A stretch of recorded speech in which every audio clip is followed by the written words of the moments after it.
Hey guys, welcome back to High Point Land Company. Today we're going to talk about the topic of land held for investment or land as a wealth generator. I'm not a financial advisor in any capacity. I'm not giving financial advice by any means. I'm simply a licensed real estate broker that specializes in farmland, land auctions, and farm management in the Midwest. And we're growing in the category of land held as an investment. So people call all the time asking about land as an investment, land held as a wealth generation tool. So land has long been a tool for wealth generation as well as portfolio diversification. And when I talk about land, there's people that have made lots of money in land real estate holdings, but the land real estate holdings that we deal with are primarily farmland that's held for investment, rented out for farming purposes to a farmer, and then a rent check paid to a farm manager or to a landlord directly, or a hunting land piece of property, a recreational rural piece of property that's held for investment for the purpose of timber growth, CRP income, or held for investment and then hunted by the property owner or leased out for hunting purposes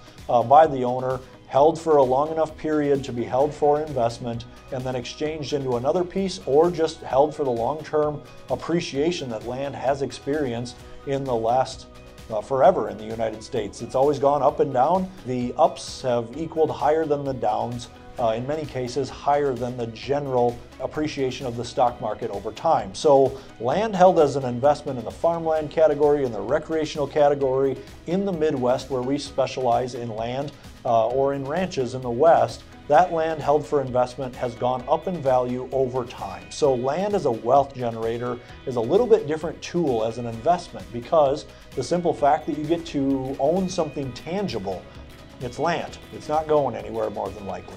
When those acres are held for investment long term, they've had an appreciation as well as some depreciation or cash flow opportunities that the owners have liked to hold those real estate assets over time. The rents have gone up.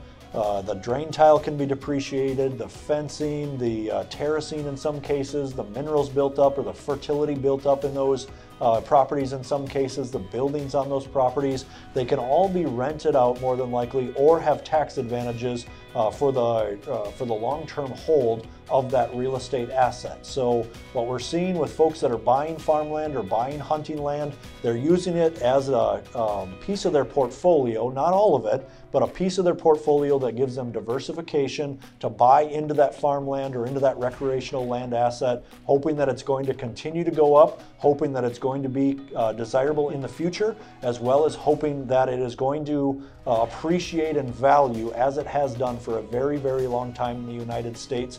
And they're going to be able to use it and know that it's not going anywhere and sleep better at night when their land is held as an investment.